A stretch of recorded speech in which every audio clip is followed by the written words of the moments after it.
Welcome to the Evolution Magazine live series. It is June 3rd, year 2021, and we are broadcasting live from Happy Rock Farms in Kansas City, Missouri.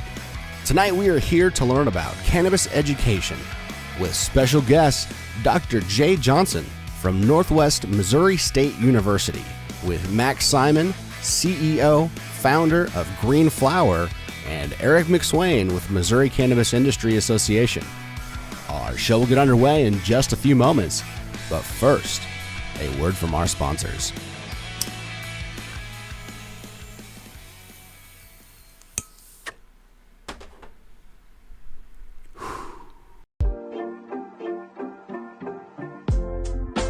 The Missouri Cannabis Industry Association has been our longest-running show sponsor, while providing quality education over many topics in partnership with area cannabis professionals. MCIA is dedicated to a free cannabis market to create supplies and prices that are patient-friendly, with initiatives to support adult-use cannabis, to protect home growers' rights, and expand the caregiving program.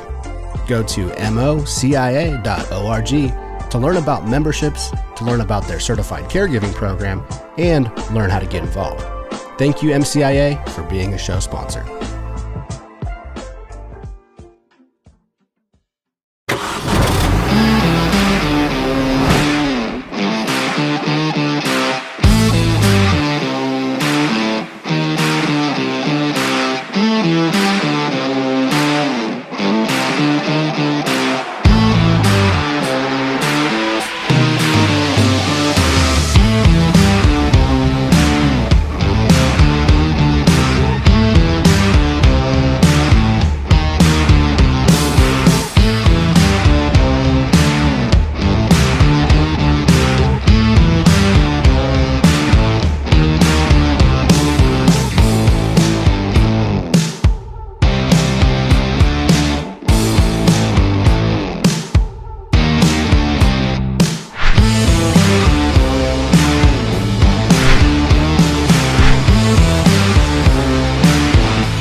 Getting a medical marijuana patient recommendation just got easier with Elevate Holistics.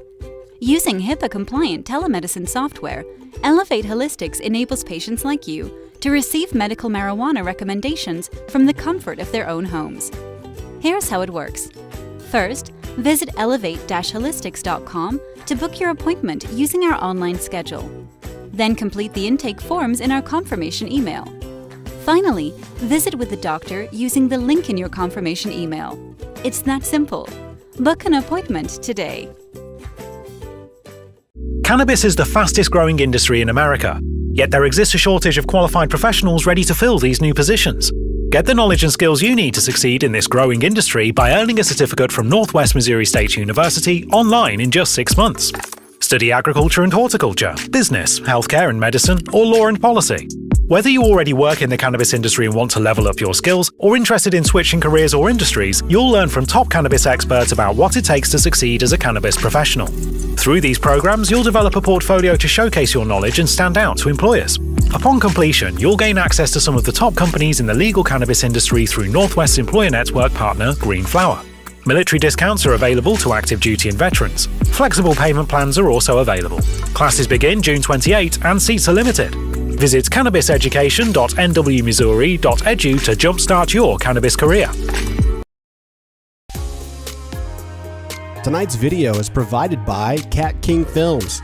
Check this out. Cat King Films is offering promotional content, commercials, training videos, wedding videos, and documentary-style video production at an affordable price.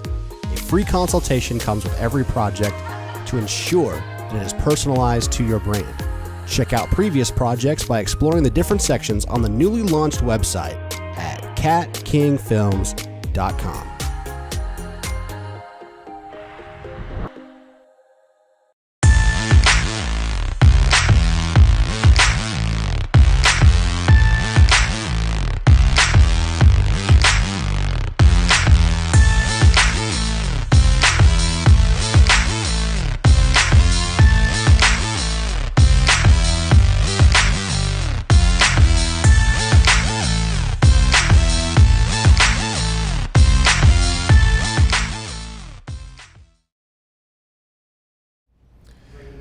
Hello, everybody, Missouri patients, evolution friends, family, people you don't even know or you're going to be a part of this in the future. Welcome to the Evolution Live series. Happy post-Memorial Day weekend to all of you. I know you're all just kind of lagging, catching up like the most of us after the 3-day holiday weekend, but we appreciate you guys tuning in tonight to our show. We're shooting live here from Happy Rock Farms. Chris Dalton, by the way, if you don't know Chris Dalton, you probably have heard his voice a few times in the past from the audience here. He's going to come on the show for the first time in history of this show, which we've been doing this since April of 2019. So second half of the show, Chris Dalton from Happy Rock Farms is going to be coming on talking about grow advice and all things growing. We're happy that he's finally come out of his shell and stopped mixing the dirt, and he's going to come on and talk to us about growing. So stick around for the second half with him. For the first half, by the way, MCIA, this is their show tonight. Thank you, our longest show-running sponsor. They've helped us bring some amazing educational, informational content to all of you at home. And tonight, they're going to continue their series with education in the cannabis space.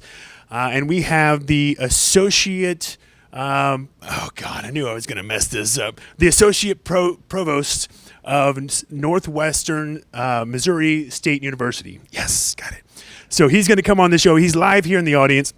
He made the drive down all the way from up northwest, and he's going to be talking with the CEO and founder Max Simon of Green Flower. This is a cannabis curriculum that's being spread out through many universities throughout the nation here. Great curriculum. It's finally here in the States. We're going to talk more about what that curriculum involves. And by the way, we have 5 free $500 off scholarships for their curriculum tonight. So tag a friend, bring them into this conversation, and you get a chance for you and your friend to win some scholarships tonight. So we're going to pass it over to Eric McSwain here shortly, but before I do that, I want to say thank you to our other sponsors, Greenlight Cultivation and Greenlight Dispensaries.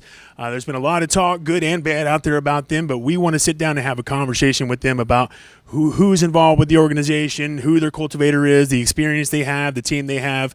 So we're going to have a live show our first live show from a cultivation facility from Greenlight here in Kansas City. That's going to be later this month, so stay tuned for that. Also, KC Can Transport. There's also been a lot of talk about why police officers are protecting the cannabis. Why are veterans protecting the cannabis? Well, there's lots of reasons why. I'm very happy to see these people turn a new leaf and go over into this industry. We're going to sit down with Casey Snell and some of his guys and introduce them and their history and what they're trying to do here with the commercial cannabis transportation side of things. That's another show that's coming up later this month. Thank you to that sponsor. And, of course, Elevate Holistics. We're going to be giving away a free certification tonight from Elevate Holistics. If you know a friend or if you're up for a renewal, you can tag yourself, or if you know a friend that needs a renewal or know a friend who needs to get their certification, tag them in the comments. We'll giving away a free certification from them tonight as well. And then also Greenlight Dispensaries is also giving away free bonus points for valued customers for free in-store purchases. It's pretty much like a gift card, but you get points on your card there through the bonus point system. So we're going to give away basically free gift cards through that system. So lots of giveaways tonight. So we're talking about 5 free scholarships, a free certification, and lots of free giveaways from Greenlight Dispensaries. Tag a friend, bring them into this conversation. You guys, this is all grassroots. We're just doing this from Happy Rock Farms. We got a production crew here who's local here. We have people like on our show tonight coming to help this all make it happen. Tag a friend, bring them into the conversation. It helps us bring in more views, which in turn helps us create more content. So thank you for watching tonight. Without further ado, let's pass it on over to Eric McSwain, Board of Director for MCIA, and Jay Johnson, Associate Provost of Northwestern Missouri State University. What's up, guys? Hey, how's my hair? Looks great. Thanks, guys. Thanks, everybody, for coming out. We're going to have a lot of fun here tonight. I am Eric McSwain, sitting next to Dr. J. I always wanted to sit next to Dr. J as a kid. Yes. It's good having you. You came down from St. Joe, is Yes. that right? Mhm. Yes, awesome. I did. Awesome. Thanks for making that drive in. At least it was a nice day out, right? Yeah, it's beautiful today. Yeah. It's true. It's true. Max, Green Flower, good to have you on the show. Where are you calling in from today? Nice to be with you guys. I'm out here in Southern California. Very nice, very nice. I understand you're a new father, is that right? Brand new papa, number 2. So if I All know if I right. look like I'm not sleeping, it's because I'm not sleeping. That's actually a thing. It's true. And congratulations from us and from the crew up here. That's pretty awesome. Now you have it on a video you can save for the kids, right? Yeah, right. I love it. I love it. Well, we're here to talk about the program here tonight. We're here to talk about what you guys are up to. Dr. J, what can you tell me about how you came up with the idea? I mean, what made it? Sure. Was there a certain light bulb moment that made this happen for you? Well, kind of, yeah. It was a light bulb moment. Whenever I first got to Northwest Missouri State, I was really looking at some opportunities for what are some programs that we can do that the state needs and all that, and also how can we serve students. So, a friend of mine works for Green Flower.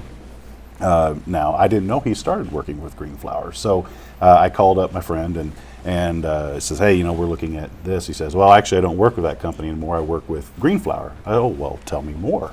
I'm really, really curious about what you're doing. And so he told me all about it. And I was like, oh, wow. So are you looking for partners in Missouri? Yeah, actually, we would like to do something in the Midwest. And so here we are, just a few months later, and we're bringing in, I believe, our fourth or fifth cohort starting here in June.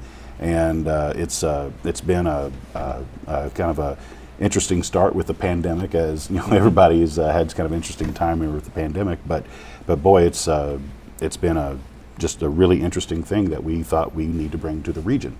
Good. And are you getting good feedback from those classes you've had so far? Well, yeah, so far so good. Actually, I spoke with a faculty member at Northwest, and his son is doing one of the classes with Green Flower and Max's company, and they're happy with what they're doing. I think it's very rigorous, and it's exactly as we hoped it would be.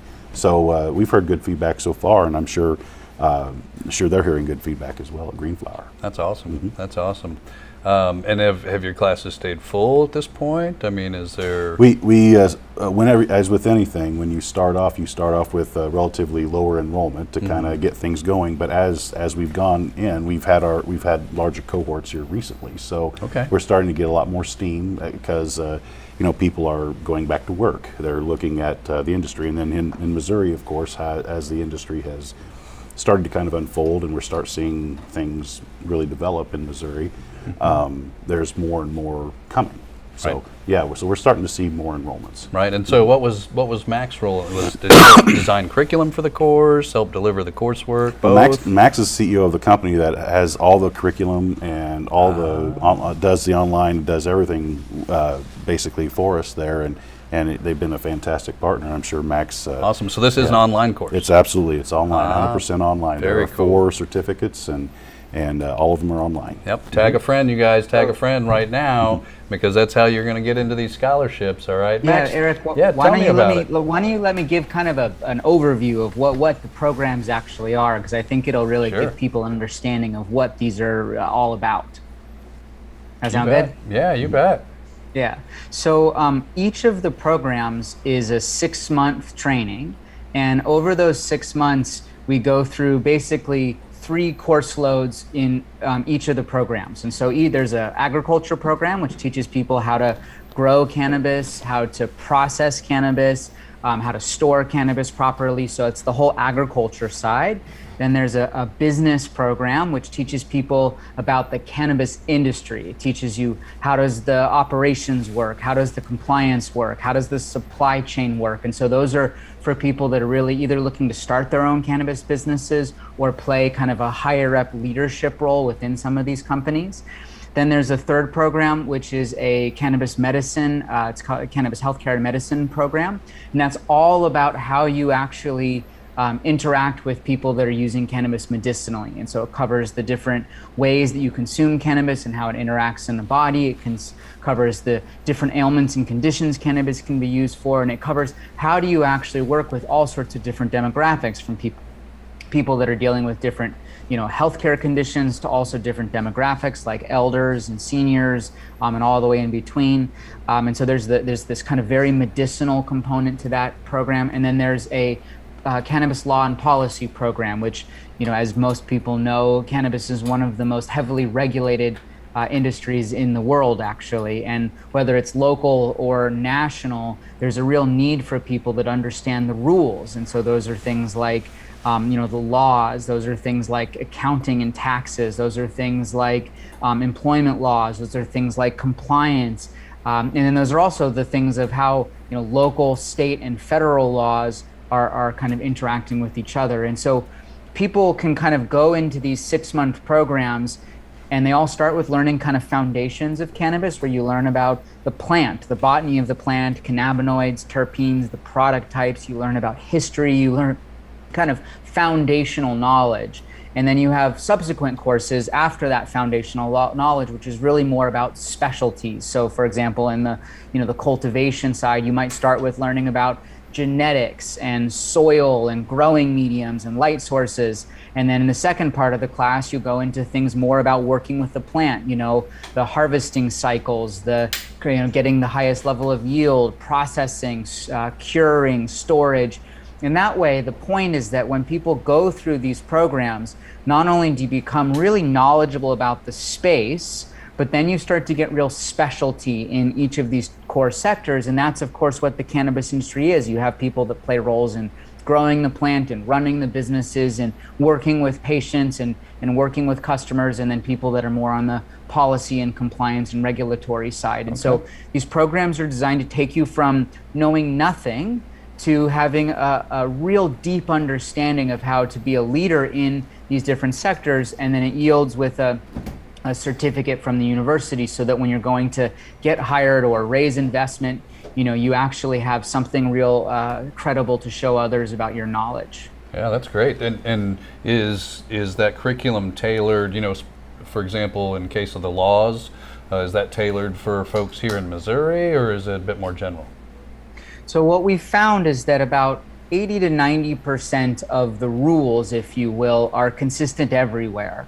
And then there's about 10 to 20% or so that's customized for each individual school and each individual region that we're in. And so we cover a lot of foundational stuff. And then we really teach people exactly how to find the individual answers, because those are always changing in their local region. And so we kind of do both, if you will, to make sure that people have not just a foundational understanding, but know how to get the answers that they need in any particular region that they're in. Okay, that's awesome. That's awesome. And is it self-paced, self-guided? Is there a lot of instructor interaction? It's both. So we call them asynchronous, which means that they are not necessarily sitting in class 3 days a week. All of the coursework, if you will, is based online. There's online videos and online reading materials and kind of online lectures that people go to. but every single cohort has live instructors that are also there checking in with people, answering people's questions, helping them through the coursework, and making sure that they're going through and actually succeeding at getting through the material and getting their certificate. So it's kind of the best of both worlds, because most of our learners are actually adult learners. They're people that are, going to their other careers or leading their families. And so it's nice to have the flexibility to basically go through the learning anytime you want, but there's still that structure there. That way you can make sure that we walk people through the programs and keep them on track. And that's why we have very high success rates in terms of people completing the programs. And we get great responses from people going through, because they feel like there's some real support there. Good. That's awesome. And that support's important. It helps reinforce it, right? And there's so much to learn, the thing that I always say about cannabis, which is so unusual, is that the world thinks this is just this kind of, very basic thing run by a bunch of people who don't know what they're doing in their basement. But the truth is, growing cannabis is a very fickle plant, very, very difficult plant to grow in high quality. So there's a lot to learn there. Then there's all the nuances of turning that plant into products. Then there's all the supply chain and distribution issues and compliance issues. And that's even before you get to selling the product to any customers and, how you package it and market it and communicate it. And so there's just a lot to learn. And that's why, ultimately our programs are very rigorous. People are oftentimes quite shocked when they get inside and realize, these are really robust, multi-100-hour programs that people go through just to get their certificates. But then there's that live support to make sure that as you're going through it and have questions, there's always somebody there to answer your questions. You bet. And you say it rigorous, so the breadth and depth of the curriculum really covers the industry end to end. Are we talking, all the way from the home cultivator all the way up to the professional cultivator and even extraction? Yes, but everything is geared towards the professional, first off. So it's very much about how the industry operates in terms of an industry. And that's why there are those sectors, it's Sure. Unbelievable to think, but you can spend hundreds of hours just on learning the cultivation and processing side. And then in the business course specifically, actually, we do cover extraction very deeply. There's a whole set of courses on the business of extraction, on the different extraction methodologies, as well as how you would determine which one you would use based on the product type. So we found that over the years, we've been doing this since 2014, it's better to have a larger breadth of knowledge than it is a more narrow one. And so that's why these programs are literally multiple hundreds of hours, because we want them to know the history. We want them to know the science. We want them to know how the products are made. We want them to know customer service. We want them to know the full spectrum. That way they truly are professionals in this space and stand out amongst all the other people who might be wanting to get in or play in this industry, but don't have the same level of training or qualifications. Yep. No, that's important, and I've taken a number of online courses. I'm a denied applicant here in Missouri, so I spent a long time, I'll just say a long time, doing my homework and doing my research, trying to understand how I could get in and get a license and then operate the business. Because it's one thing to get a license, but operating any of these businesses isn't for the faint of heart. Right. Is that, can you agree to that? What's it? It's what's the most it take? heavily regulated product on planet Earth. That's what people don't realize, is that, there aren't other products that exist right now that are under this intense level of scrutiny and limitations in terms of what you can and can't do. And so, learning the rules in the first place is such a big lift, but then, operationally learning how to follow those rules and then do that in a way that also allows you to scale and grow a business, it's really, really difficult. Right. Yeah. And in those courses that I have taken, I think the price was right for the courses. For the most part, but they were broad. There was a lot of information there all the way across the board, but in cases it was just, icicle thin. It was, there was a little bit about a whole lot of different things, but it sounds like what you've got, especially when you're talking about multiple thousands of hours to get through the course, it sounds like you really get into the weeds and teach people something that an ordinary internet course wouldn't. Well, and that's why we actually broke them into 4 different disciplines. That's how much depth we decided to go into, is to say, if you're going to go in the agriculture course, we're going to go real deep into that agriculture side so that when you walk out, you understand the role of genetics. You understand the different soil mediums that are available and the impact that has on the cultivation cycle. You understand the entire plant development cycle and how to maximize yields. You understand pest control, and in particular, organic pest control. You know, we went to the length of saying not just what should be covered, but what do we think are best practices? So we talk about, you know, all the pest control and the natural insects and the ways to not use, you know, synthetic pest controls that could be necessarily toxic for consumption. So, you know, you go through all these levels in real depth. And the other advantage that we have, you know, out here in California is that we have access to real deep legacy experts when it comes to the cannabis world. And so every person that has been selected to be an instructor in this oftentimes has literal decades of knowledge inside of the cannabis space. And so the cultivation course, for example, is filled with people who, you know, propagated the cannabis cultivation scene here in Northern California, the people that have been innovating the genetics for literally decades, the people that, you know, have created so much innovation in the space. And so again, it's not just your kind of random person teaching you this information.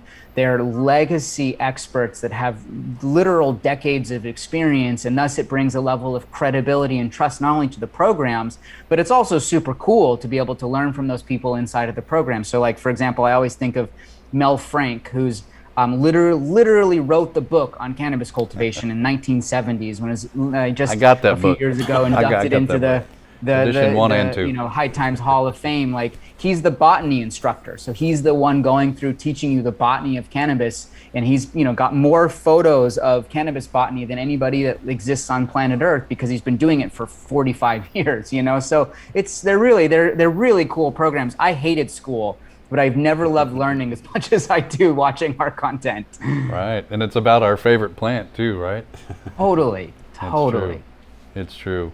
Yeah, and I'm guessing, Jay, that you know, Green Flower probably wasn't the only folks you looked into to partner with, and that depth of curriculum was important to you as well, being a university. Max certainly hit the nail on the head when he talked about professional, rigorous content.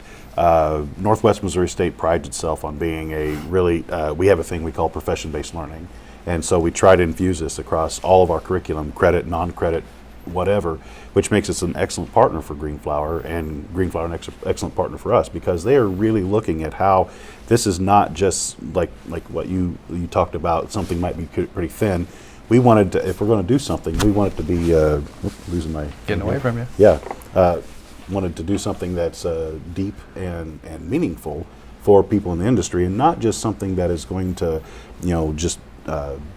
just be there and kind of pay it lip service, because it is important for Missouri to do this right. And so we feel like we are at least trying to help that. And there's going to be a lot of people that know things already, and there's going to be a lot of people that need to know things. And hopefully we're providing a product that can help both of those audiences. Sure. But I think, and as you asked, do we look at multiple partners? Northwest, one of the things with higher education, it's hard for us to be very, very out there in this industry, because there are certain laws and things that are kind of keeping us from how we are able to provide like a 4-credit program, for example. We did look at some things that might, in the past, before we looked at Green Flower, that might be how we can look at like lab and how the plant is studied and whatnot. But if that's tied to credit-bearing programs, that's also federal financial aid. And with this plant still being illegal federally, that puts us in peril for how we're able to provide 4-credit programming and secure Title IV funds through federal financial aid, which is a big problem, because we don't have funds. We can't do the things that we need to do to help Missouri. Yep. And so so this is a perfect opportunity for us, and it fits our portfolio extremely well, in that it is focusing on how we are helping professionals become more intelligent, more well-versed in the field, and perhaps can help the industry grow in this state. Sure. And I like what you said, we've got to do it the right way. Yes. To the best of our abilities, and there's certain restrictions, limitations, and whatnot that we have to work in at this point. But given those things, there's still a right way and a wrong way. And as Max said earlier, I like it. Weed is easy; it grows like a weed. But good, high quality cannabis is actually a bit more difficult. And even for my home cultivators, I'm helped found a certified caregiver program here in Missouri. So it's more of a professional type certification. So I totally understand it. I totally, taking it up to that next level, because professional certifications are important too. We can work together on that, I think. Is there any thoughts? Well, and actually you mentioned the reactions you get about what are you doing here? What was first of all, where's Northwest at, and then what were the reactions there in your hometown? Northwest, I don't know how much or your audience knows about Northwest Missouri State University, but it is a fantastic university. We've been around since 1905. We are one of the many regional universities in this state. Missouri is really blessed with a number of excellent universities in this state. And so we're one of them, but we think we're just a little bit better than a lot of these others. I don't know. You should. Yeah, we should. If I don't think that, I need to probably right. find another job, That's right? right. And so, whenever I first learned of this, I took it there, and everybody that I talked to about it at Northwest was like, "You want to do what?" And I said, "Well."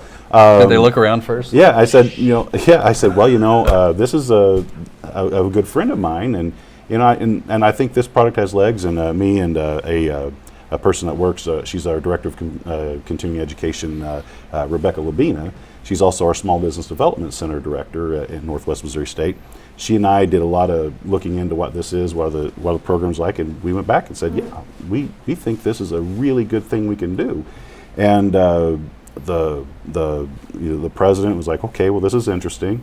We need to talk to some of the key people, our board of regents and whatnot. And so me and the provost had a meeting with one of our regents, and he could not have been more supportive, and it was really surprising because you don't. That's not necessarily the reaction we expected, but he said, yeah. We need to do progressive things, and we need to be out there, and we need to do things that this state needs. And so I was like, well, let's go, let's do it. And so of course, and then with a partner like Greenflower, actually having history in this industry and providing curriculum and doing things very, very well. That made us even more comfortable with this, and so we're very happy to be partnered with Greenflower, and I think our university is we're breaking some barriers. Hopefully, I love with this, it. And we think it's going to be interesting. You've had a fan club ever since, I bet, right? Just go Jay, go Jay. Well, yeah, maybe. I don't know. Yeah, I bet. Well, my kid likes me, yeah. So that's good. You're cool, Dad. And speaking of which, Max, this surely isn't the first time that you've had a partner like Northwest. What have you been up to otherwise? Have you guys been doing this for quite a while now?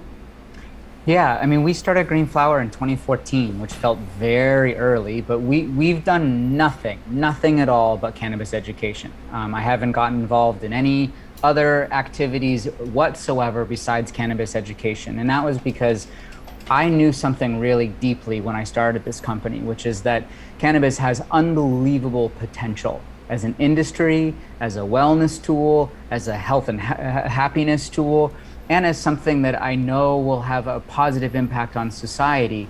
And yet, we're battling decades and decades and decades of propaganda and misinformation. And so I saw an opportunity there in the fact that you're going to have this industry which is going to continue to grow bigger and bigger and bigger, and yet you have a very small pool of people who understand it.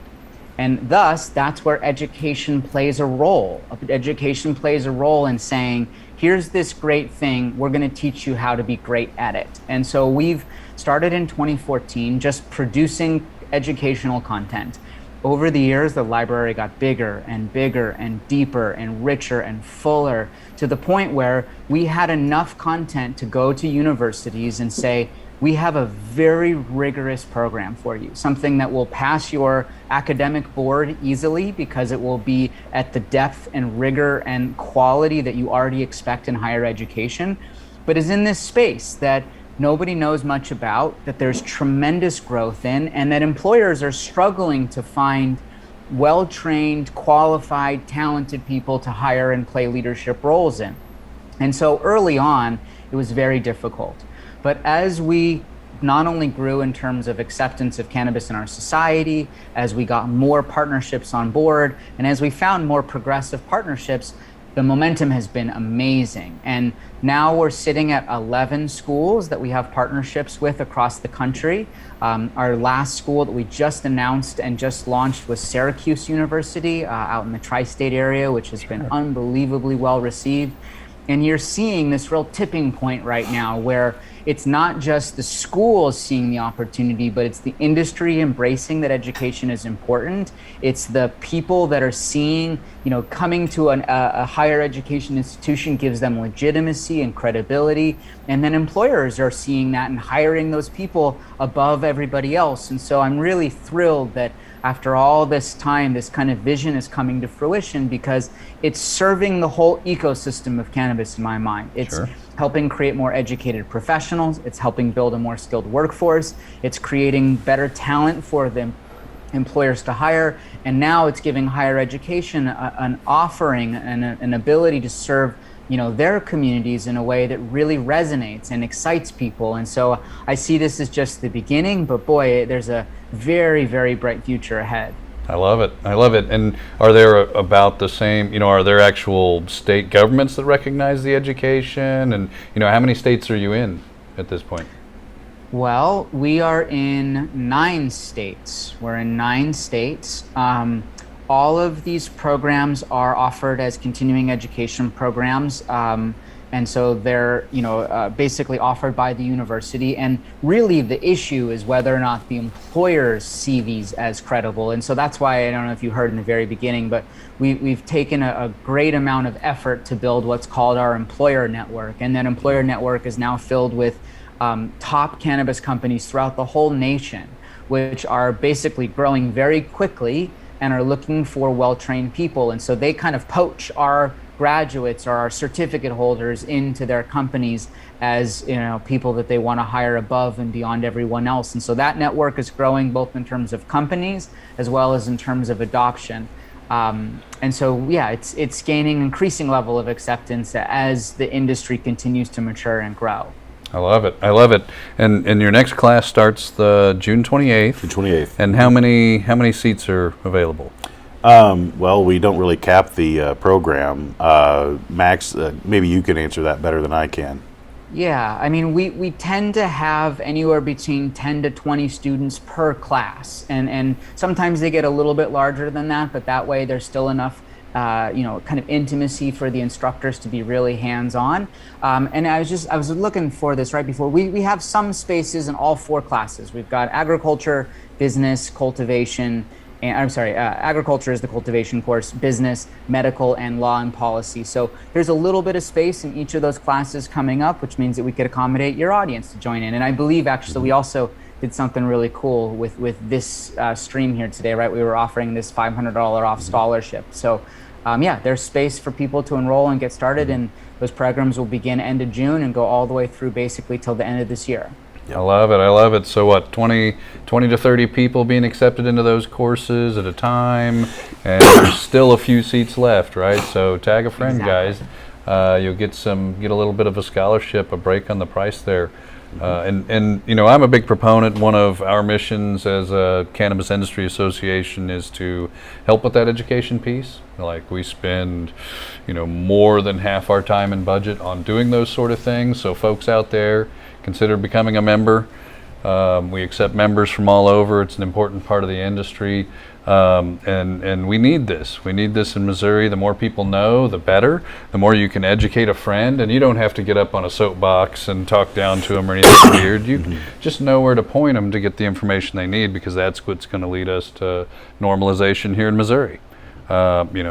since the beginning where we started out, you've probably heard the sentiments change. I bet your provost doesn't look over her shoulder before she talks about it anymore, right? Well, probably not. Yeah. So like with Northwest, what's really important is, we're not necessarily advocating for this, because like we are, but we're not. It's not an activist program. Sure. It's how are we making sure that people are aware of what this can do. Sorry, and how it affects how it's going to be done here in Missouri, and I think that's a very important piece of it. So how we may work with this, and how we work with partners, and engage with the people who are really trying to make this the best it can be for our people, because that's ultimately what it's for. That's what we're into. And Right. so we really want to make sure that we're able to bring whatever that is to our region. And now Max had talked about his industry partnerships and how, that's helping to place a lot of students out of these courses. Yes. Is that something that you help with too? Is that something you track? Actually, they do their they have their program that Max talked about. We also we had a grower up in St. Joseph came and did our career fair.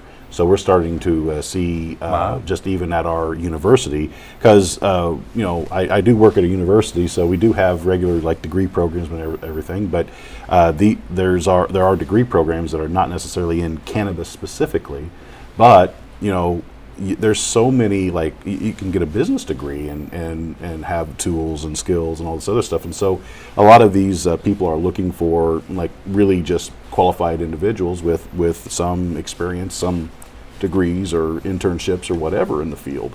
So we're trying to do that as well, and what can we do to help the area growers that are starting in there, those who got the licenses and whatnot. But so that's kind of a new thing for us as well this year. Yep. Well, but Max has they have more of an inside track on what they're doing with their virtual career fairs and some of the stuff they do. It's incredible what they're able to do. I love it. And placement's important. I mean, that marks the success of a program, right?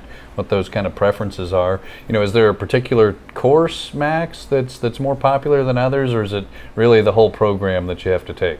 There's four different courses. I mean, the agriculture one, the learning to grow the plant, is definitely the most popular, pretty closely followed behind the business program. And it makes real sense to me. I mean, as somebody who grows my own cannabis out here in California, it's a really fun process to learn how to grow cannabis and to be able to spend all that time with the plants, and you really develop such a cool relationship with it. And in all of the programs, we also have people do actual projects, so that they're not just sitting there kind of doing passive learning, they're actually doing hands-on active learning, which in many cases is growing your own plant in that agriculture program. Or in some places, if you can't do a cannabis plant, you do a stinging nettles plant. It's part of the same family, has many of the same characteristics. But the agriculture is the most popular currently, and I think for lots of good reasons for that. And then the business one is really popular, and a lot of the people that are taking the business programs are both trying to get into the industry as an employee, but a lot of them are also becoming entrepreneurial. We hear many people that are, either in other industries already, whether it's, accounting or legal or finance or packaging and branding, marketing. They're taking the programs in order to transition some of their business into cannabis and better understand the sector. And so we have lots of entrepreneurs or service providers and service workers who take these programs as a way to kind of enter into the cannabis space. And so those are our two top ones, as I said, followed by the medicine is the third kind of most popular, and the law and policy is the fourth popular one. Okay. And we all know law is kind of boring, so but it's unfortunate, guys, because you really should know the rules. You need to know the rules and regs. It's a little bit drier, but it's understanding that history of it as well, which I'm sure is covered, is also very important, because it puts things in perspective. As much as we can say this could be better, where we are today, need to be so happy that we have a program here in Missouri. I personally help as a caregiver a number of people, and my wife does too, and so forth, and seeing what that does and the positive impact it makes in people's life is great. Now we have a question. I'll tell you, Eric, my personal motivation for this is safe healthy access. I believe from all the learning I've done that cannabis, and particularly cannabinoids, the ingredients in the plant, should be celebrated as the most significant medical discovery of the 21st century in terms of the amount of possibilities of what this plant can do for human beings. And yet, we have this long history of people demonizing the plant and not understanding the plant and stigmatizing the plant. And so that needs to not just be recognized, but needs to be overcome. And the only way you do that is by people becoming more sophisticated, more intelligent, more researched, more intelligent about how to speak about and think about and communicate about this plant. And so I'll just share, I'm going to join you in saying I feel like the whole purpose of this is to open up more access and create a more legitimate thing, because that will lead to a healthier, happier, more valuable, more productive society at large. Hey man, he's preaching to the choir over here. We can just drop mic right there. I love that. And let's be clear. I'm going to back up just a second here. We've got a question I think we need to clarify. So if I were to sign up to take this course, I would actually be the Green Flower course, the 4 courses he's talking about. I would actually be a Northwest Missouri State University student. Well, yes, you'd be a non-credit student. The biggest difference here is that this is not a 4-credit program, so the students are not going to earn credit hours with this. They're going to earn knowledge, right? And which is really what's important with this industry right now. There are some schools, and I know Greenflower has some partners that has some programs that are doing some things that are 4 credit. But there's kind of that gray area that I mentioned earlier with our Title IV funds, with federal financial aid, that really it's quite scary if you can't, pay the bills. And so, so we are, we're just not there yet as a country and really in this state to where it can be simple to do that. But that is the biggest difference between us and what Greenflower is. Now, if you had your way, though, you would take it to that level, right? If we could, we would absolutely look at how we can do some things with this program. Not necessarily make this program 4 credit, but maybe look at how we can do some credit for prior learning, some competency-based like transfer credit. Exactly. So that may be possible one day. Exactly. Mm-hmm. So like if somebody gets this, we can take a look at this, because if it's an industry recognized credential, or there is recognized some sort of recognized learning that happens there, there are ways universities can turn that into credit. And so of course, that's kind of a lot's going to have to happen there. Sure. But we love pipe dreams around here. It is absolutely a pipe dream, That's but fine. it is not there That's our yet. favorite. But I like to try to figure out creative things, because credit for prior learning is not a new thing. There's a lot of universities that do credit for prior learning, just in. And it's important to realize too, the credit thing is really, really important a lot of times for undergraduates or graduates that are going through school at that kind of time of their life. But most of the people taking our programs are actually adult learners. Yeah. They're people that are coming back into school to get some advantage or learn about something that's new to them or an interesting sector, which is why this works so well with cannabis. Is lots and lots of people that are trying to come in. They're not kids, right? These are adults that are trying to come and play a part of the industry now. And so this non-credit thing is not really an issue. No. It's actually that it's offered by the school, and it gives you a legitimate certificate, and it has the rigor you'd expect from a university, and it brings with it level of credibility. And so to us, despite the roadblocks around Title IV that we've been dealing with since the beginning, we don't really see it as that big of an issue, because the majority of people, the vast, vast majority of people that take these programs are adults. And that credit thing doesn't really matter too much, because they're doing it specifically as a vocational training, as a way to kind of break into the space. And this is consistent with so many other things that are going on in Missouri right now with workforce development in the state, because there's a lot of energy and funds being put into other skilling up things. Now, the state isn't necessarily funding some of this stuff, again, because of how it is like some of the funds that they would fund it with are federal funds. So they can't do it. but they are looking at how they can provide a whole bunch of opportunities for adults that have degrees, associate's degrees, bachelor's degrees, master's degrees, you name it, to skill up or to be prepared for perhaps a job change. Sure. And not everybody that goes into a new career wants a degree to go into that career. Sure. They need the skills. They have a bachelor's degree in English or in business or in something, and they just need something to prepare them for that next career they're starting, or that job that they want to do, or something to do in their retirement or whatever. There's a whole bunch of credit for prior learning, workforce development stuff out there, that is happening. This is one of them that is just brand new to Missouri. Yep, and I love it because I'm a bit of a certification junkie, right? I mean, I didn't go the traditional route. I did use my GI Bill to get an associate's, which was good for that higher general education. But I put a lot of commas and letters after my names, and in terms of the certifications that I've gotten over time. And that's part of the reason why I helped found our certification program that we have. But it sounds like from talking to you that, our certification program's good. It's going to make it an easier transition into these courses, but these courses are going to go a lot deeper, right? Yeah. And they're, while we're dealing with a very narrow set here of the caregiver arena, right, and home growing and dealing with patients, what we're talking about here is a much bigger set of knowledge, and I can appreciate that. That's next level. Yeah. I like next level for sure. Well, look, so I don't want to keep you on here all night, but tell me one good anecdote, Max, of a student you know of that's been through the course, went on and did cool things. You got something like that? I love that Oh stuff. God, I got so many like that. Okay, well, tell me two. That's fine. That's fine.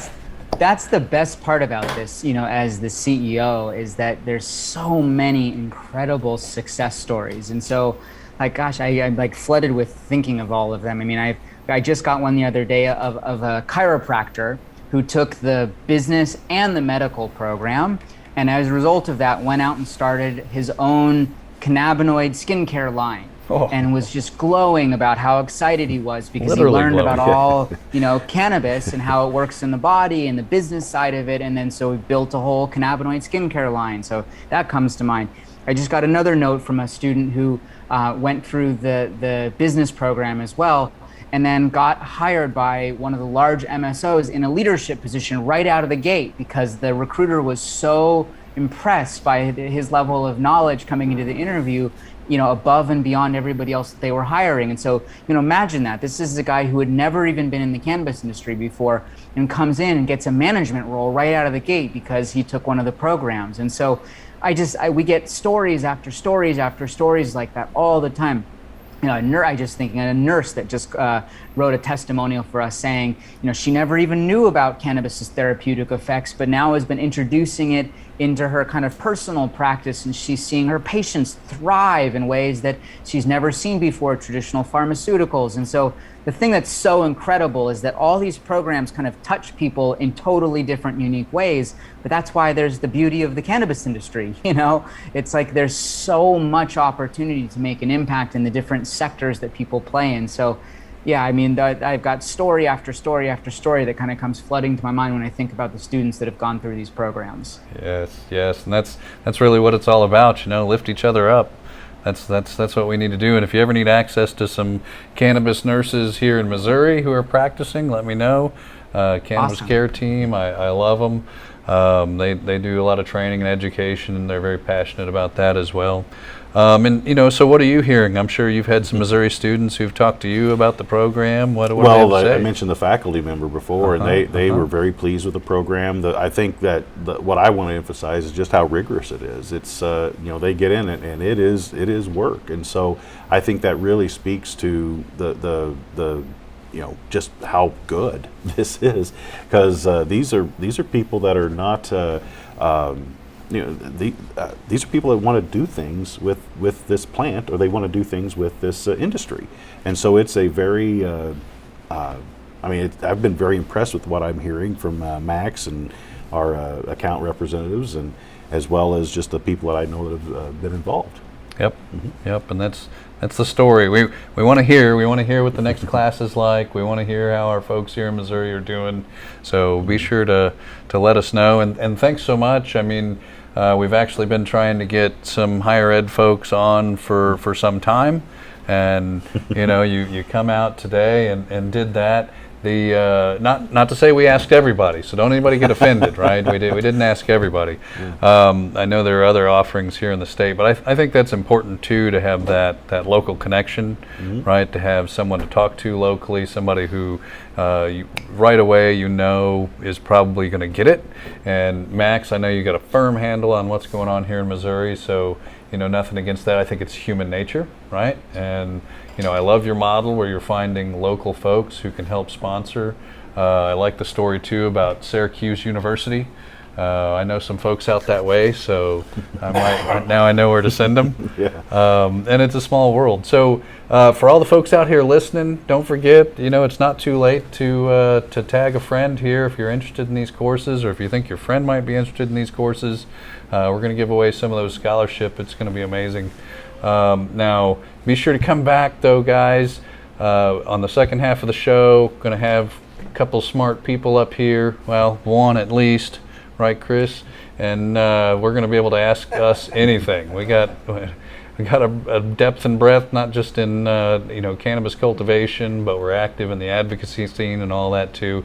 So come back, and it's going to be open forum. No sacred cows there. Max, I love it. New daddy again. Amazing. I hope you enjoy yourself, and thanks so much for coming on the show with us. Hey, thanks so much, guys. It's really great to connect with you. And yeah, Eric, I'd like to follow up, actually. I think there's some cool local stuff that we can talk about. So give me a few more weeks to get my feet back firmly on the ground, but I'll definitely follow up. No worries. I'd tell you to get some rest first, but out of the question. Yeah, that's not happening for a while, so all good. And Jay, thanks for making the drive. Thank you. Appreciate you coming down and talk to us, and I'm really serious about wanting to follow up and understand, especially with those success stories, because that's one way I think as a cannabis community generally that we're going to be able to further our advocacy messages, to normalize, to educate people, and to let people know that we've got a ways to go here in Missouri, but this isn't a terrible thing. This is a good thing for Missouri. So love it. Clay, what do you say? What do we got for the halftime show? Thanks, Eric. Hey, thank you guys so much for watching this whole time. Max, my earbuds are not in, but I just want to say thank you so much for being a part of the show, and also for just launching this educational platform in the face of adversity like you've done. We talked a little bit about, the universities getting a part of this, and it's amazing to me to see them do this in the face of that adversity. The credit hours, that's going to come later. You guys talked about that. So I just wanted to say thanks for coming on the show. Thanks for being on the forefront of this educational process, and we appreciate everything you're doing. And congratulations on the child there. Also, I want to say thanks to Jay, Dr. Johnson here, for coming on the show and for being a part. He's also a farmer before he was a part of, I don't know if we covered that whole thing or not. I was busy doing some stuff behind the scenes, but he's a farmer. Then he's a part of the associate provost for the university there. And people like this taking chances on cannabis curriculum locally. We thank you so much for doing that and for coming on our show tonight. Also, thank you to our other sponsors, Elevate Holistics. Tag a friend who needs a certification, or tag yourself if you need a recertification or any of those things. Also giving away some in-store purchase points from Greenlight Dispensaries. We're giving that away. Tag a friend for that. Also, the five $500 scholarships we're giving away as well. We're going to take a little break here. When we get back, though, Chris Dalton is coming on camera for the first time in the Evolution Live series here. He's been back here watching a lot, commenting sometimes. Sometimes he talks. We can't hear what's happening on stage, but tonight it's going to be all just the opposite. He's coming on camera to talk to you at home. about his expertise. I think I put a little too much pressure on him just then. Sorry about that if I did that. But thanks, Chris, for coming on and talking with your grow knowledge. We appreciate you letting us have this space for the past year and a few months. So love you, guy. And here on the break, we're going to check in with the Cannabis Project. A little update from Robert Franklin's hearing today that happened. His parole hearing was today. We're going to check in with them, hear what happened with that, and hear what's happening with a couple of other things. A little update from the Kansas Coalition, a new member of the Kansas Coalition that we haven't had on the show before. Quick little blurb from him. Our commercials will run then, and we'll be back here with Chris Dalton and Eric McSwain. We'll see you guys here in a minute. Hey guys, Chris and Christina with the Cannabis Project. Hope you're enjoying the show. Today was an exciting day. I'll let Christina share the latest news.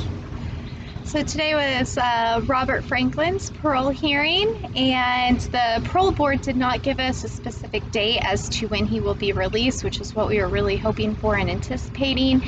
What they did come back and say to us is, and to Rob, was that he was going to be released anywhere from 2 to 4 weeks from now.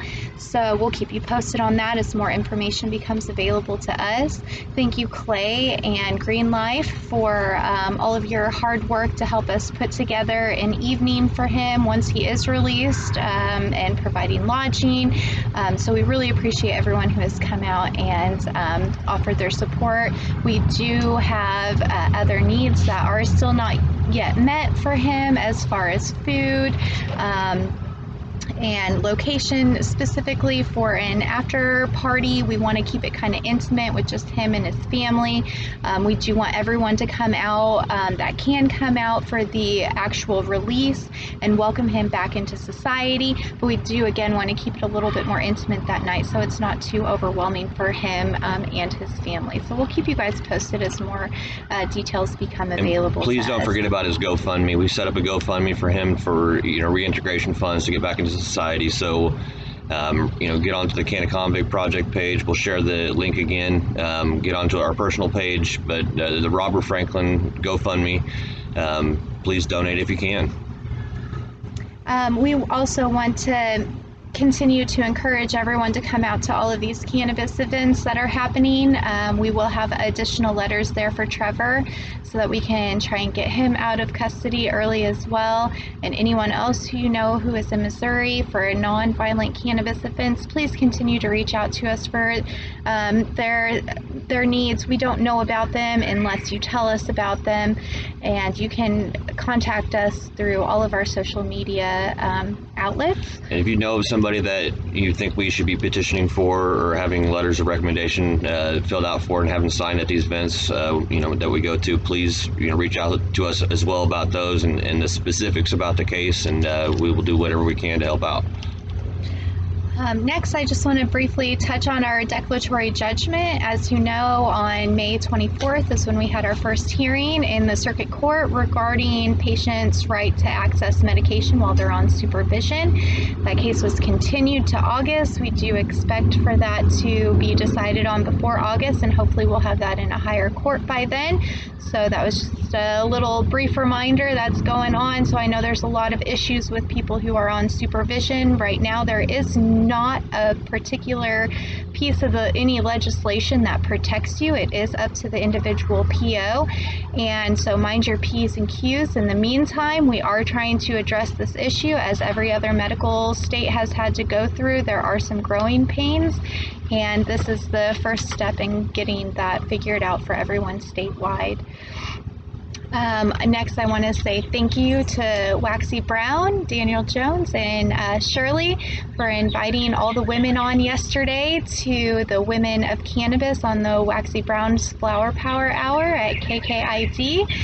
And there was a bunch of beautiful, amazing women down there, and while we only got a couple minutes each to talk on the radio, while they wanted to get as much content in there as possible, it was beautiful to see all of us together again and really trying to continue to make strides as a group, as a front, because as women, we are a lot of times left out of conversations. The men are the ones having the conversations a lot of the times, as they have been fighting this for a very, very long time alongside the women. But I'm so proud of everyone that was there and all of the hard work that you're doing. I love you so much. I support you. It was amazing to be in a room full of such amazing power and just we look up to a lot of these women so much, and we need to give them more credit where it's due. And so thank you so much, ladies. It was great to see all you last night.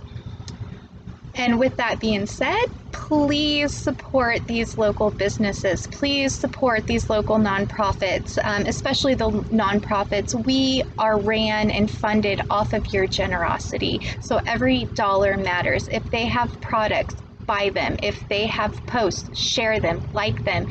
That is one way that you can help everybody with whatever limited means you may have. So like Alice, CBD, or Cannabis Project, you can go to any of these websites or Facebook pages. You can donate, you can purchase their products. That means everything. That's what keeps them in business. And so we just want to keep supporting everybody out there who has supported us as well. Finally, we want to thank the Northwest Missouri State University for coming on the show this evening, and I'm sure they're giving you a lot of great content. Thank you for bringing a program and curriculum here to Missouri. I really hope you guys have the most success possible, and we wish you the best of luck. Well, guys, we hope you enjoy the rest of the show. We love you guys. Have a good night. Hello, this is Kelly Ripple, coming at you from one of my favorite observation research spots that I've been coming to for decades. And it shows the proliferation of hemp pretty well, because they try to kill it every year and it always comes back just as robust as ever. I'm grateful and honored to be one of the founding members of the Kansas Cannabis Coalition, as I am also founding president of Planted Association of Kansas and co-founder of Kansans for Hemp. And ever since about 1999, when I learned that my dad was involved in K-State research about hemp, I've wanted to learn as much as I can about the plant and humanity's relationship with it. And I look forward to collaborating with the coalition and others as we work towards evidence-based policy and advocating for inclusion in the emerging sectors to come.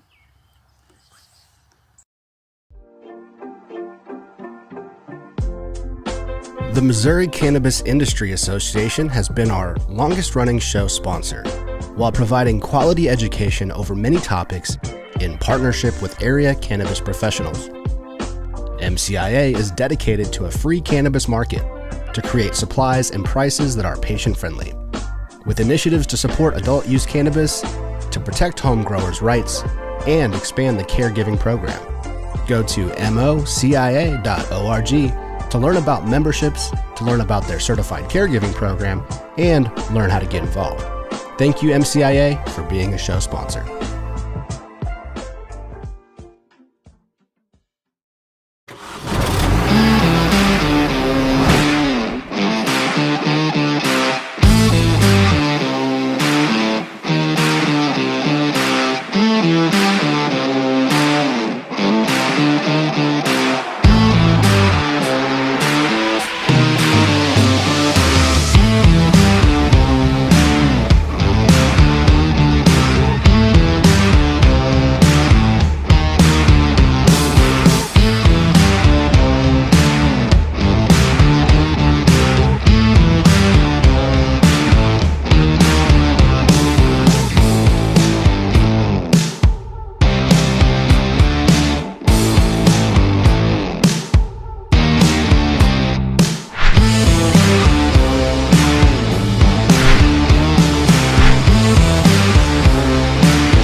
medical marijuana patient recommendation just got easier with Elevate Holistics. Using HIPAA-compliant telemedicine software, Elevate Holistics enables patients like you to receive medical marijuana recommendations from the comfort of their own homes. Here's how it works. First, visit elevate-holistics.com to book your appointment using our online schedule. Then complete the intake forms in our confirmation email. Finally, visit with the doctor using the link in your confirmation email. It's that simple. Book an appointment today.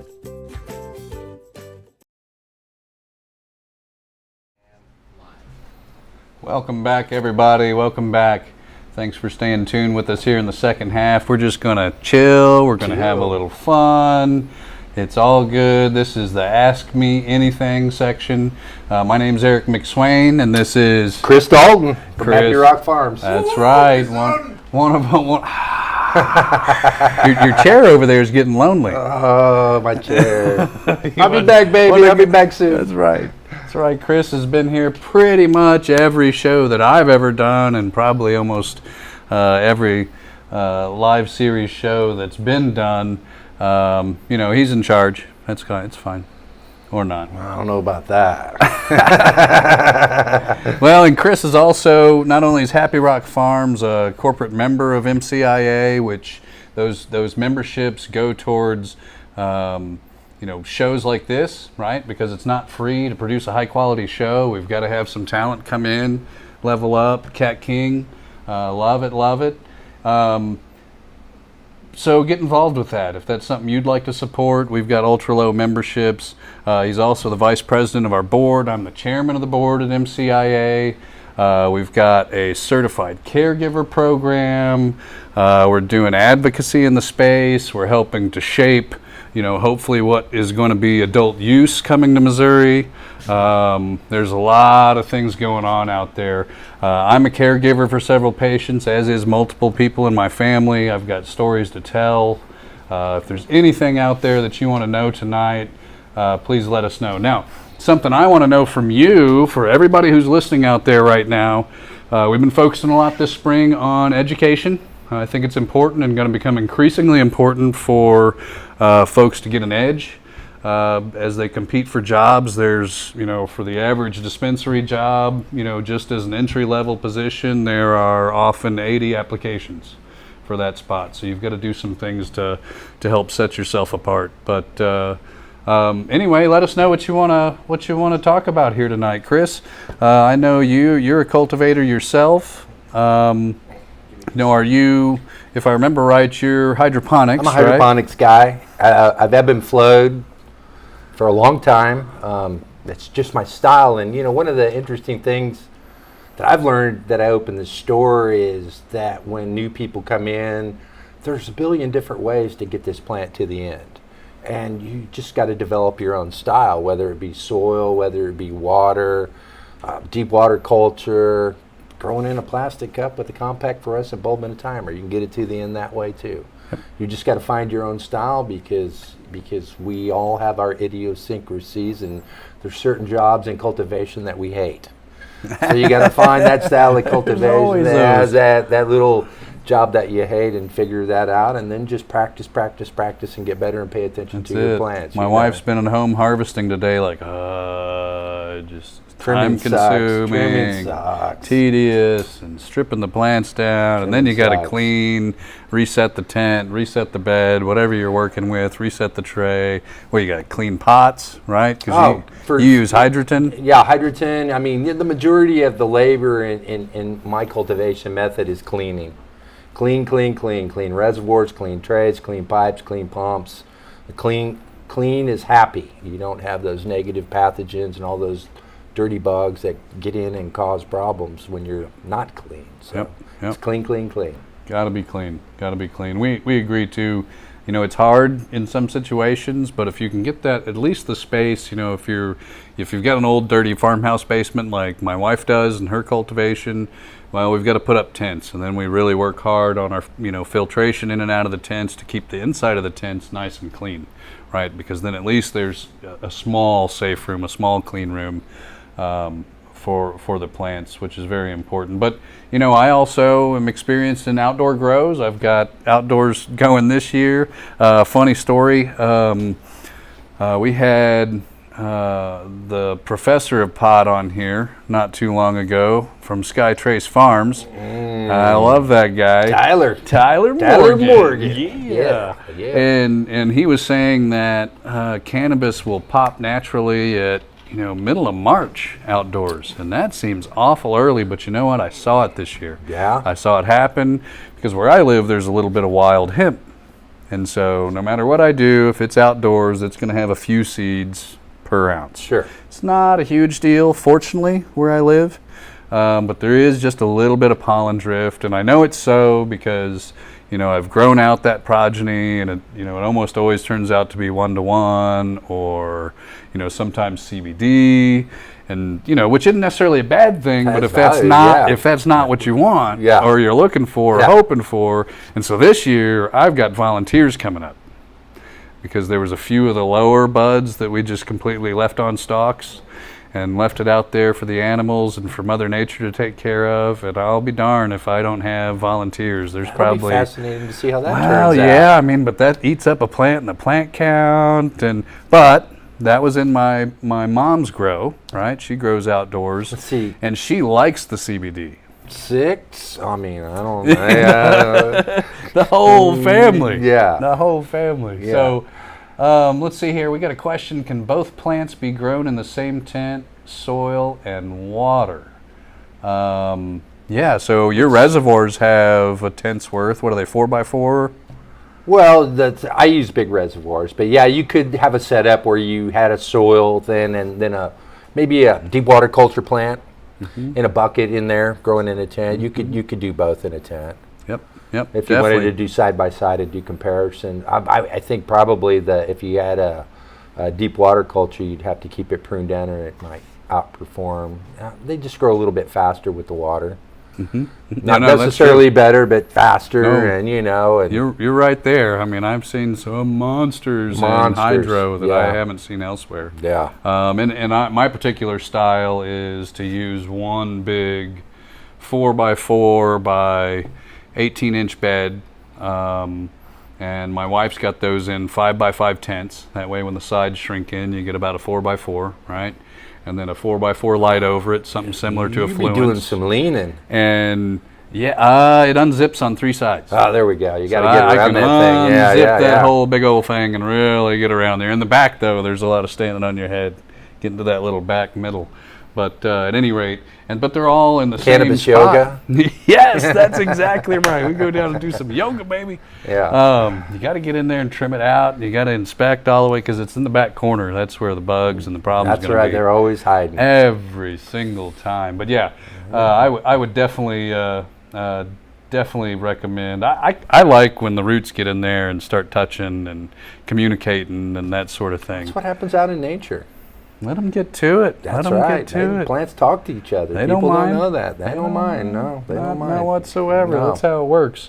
So let's see. As you're starting to grow, there can be costs involved. I mean, you're talking anywhere from $50 to $10,050. Yeah, I mean, the biggest investment, to grow indoors is lighting.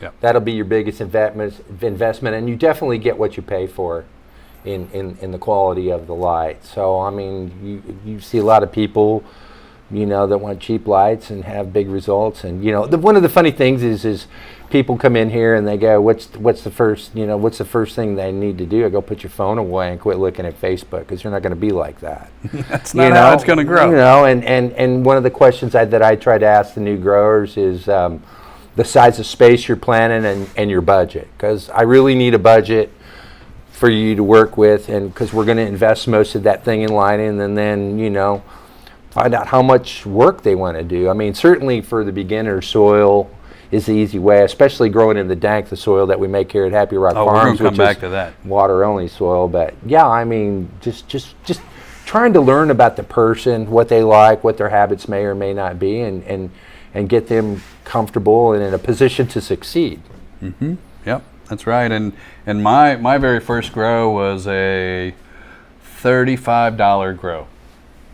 right? And after 90 long days, maybe 100 long days, I yielded, half an ounce or so. It wasn't too much. But you're just talking about a shop light, a Rubbermaid tub. I didn't even use a pot. I just put 2 plants in a Rubbermaid tub. Sure. And 2 bags of Miracle Grow. Best weed you ever smelled. That's it. It was fire. Best weed. Because it was mine. Because it's yours. It That's was right. mine. That's but there wasn't much of it. There's a lot of ways. Just what we were talking about earlier. Hey, you can grow it. You can do fine. You can have something even on the smallest budget. But there are certain ways to really do it right. And I agree. I mean, light is your number one budget. You should be spending, in my opinion, at least 75% of your budget on your lights. I would agree with that. I would agree that that's what you shoot for and try to fit everything else underneath. But, growing, there's the law of limiting factors. There's 5 factors that you have to worry about. It's your humidity, your temperature, your nutrients, your lighting. Can't remember number 5. I'm having a pothole. But anyway, any one of those that's lacking, it won't matter how good your other 4 are. Right. It's the law of limiting I bet you got factors. genetics in there somewhere. Probably genetics or something like that. Yeah. It's true. It's true. And dialing all those things in is a challenge too. It's a challenge. It depends on where you're at. If I put a tent in here, it's different than in the basement at home. It's different than the attic. It just depends on where you're at. And having somebody knowledgeable around, a lot of times that's your local grow shop, is super important, because then you can go in and you can ask the questions and take it from somebody you like. Facebook's okay, but you ask one question of 5 different people and you're going to get 7 answers. CalMag. 4 of them will be CalMag. Add CalMag. I had an interesting thing, the last rain spell that we had for days and days, my home air conditioner broke down, still broke down. Where are you, Mike Gross? Anyway, the drying time, was incredible. It just wouldn't dry because I couldn't get rid of the humidity. It was kept recasing. And that's another thing that I think a lot of the home growers right now probably experienced, especially in the tents, when the humidity goes up inside like that, and it's at the temperature maybe where you don't turn the AC on. It's not quite hot enough yet that you're going to see these rises in humidity and your temperature and all of those things. Yep. And it can be challenging to keep your parameters inside the vapor pressure deficit, keep your proper temperature ranges. Yep. It's like they said, it grows like a weed, but to be really good, there's a lot of issues and challenges that you have to deal with. That's right. I'm about ready to go on vacation for 2 weeks. Like, just in 36 hours or less, I'm going to be hitting the road to Yellowstone. On the motorcycle. What's your first question? Who's watching the garden? That was what I asked. Who's watching the garden? Who's watching the garden? So, for all you caregivers out there, I like to sign up one of my patients as a co-cultivator. Right? This is an important distinction. This means they can also access on their own that same grow. And so it also is a way to teach. And I've made cultivators on their own out of patients many times now. I've had a lot of patients, not because they don't like me, at least they don't say they don't like me. Oh, they like it. But because they become cultivators on their own. And so I'm going to have a cultivator come over. My other members of the family who do the same thing have co-cultivators, and so they can come in and help take care of things. And in fact, in the basement situation, it's always much damper, and I'm an old Midwestern farmhouse block, it leaks like a sieve. Right. We have 2 humidifiers because my co-cultivator doesn't live there like I do, like my wife does in this case. And so if something goes wrong while we're away, and we have stuff drying right now on a timer, it's going to shut off and be in a sealed cabinet after that. But in the meantime, if that humidifier breaks down for 2 days, something like that, it could turn into mold in a hurry. So we went redundant on that just because maybe we're a little sketchy about it. But well, I think it's always good to have backups. Yep. To have a plan, because shit's gonna happen. Pardon my French, and things are gonna break, and it's agriculture. It's challenging. It's not perfect. Every crop's different. Every run's different. The parameters are different. It's right. You try to apply science as much as you can, but really it's more about problem solving because things creep up. I've been doing it a long time, and I'm still learning, always learning. I've got a question that I've gotten a lot, and it hasn't come up tonight, but just through hearing you guys, for somebody who is a home cultivator, licensed home cultivator, and they run across a problem, they don't want to get a patient cultivator or a patient caregiver just to come in and figure out the problem. What's the best way for them to reach out to somebody with advice? So, as I mentioned, I think it's really good to find a mentor of some sort, right? Or someone who knows a lot about growing, especially if they're local. Your local grow shops are a good way to network to help find that people. Emulate them out of the gate, first and foremost. Do what they do if you're not sure. Do what they do, and then once you understand what's going on there, you can make it better. Would you agree with that? Sure. And they're a good person. And, as long as you're there and give them access, they can come in and look at what you got going on, right? That's what that's all about. Do you get a lot of people, Chris, that bring in pictures? People bring in they're so proud of what they finished. They bring it in and show me. Pictures are like problems, problems. Oh, I get pictures of everything. Gardens when they're doing good, when they're doing bad, and we're here to help you guys out there. My information's free. Call us anytime with any question. We'll help you. Love for you to buy some stuff, but that's not necessary. We're here to help first and foremost with the community and help people. My purpose personally is to put this plant in as many hands as possible, however possible. So that's what drives me and causes me to make the choices that I do, being involved from an advocacy standpoint, get involved with MCIA, this little hydro store, and all the other things that I do in the community. So.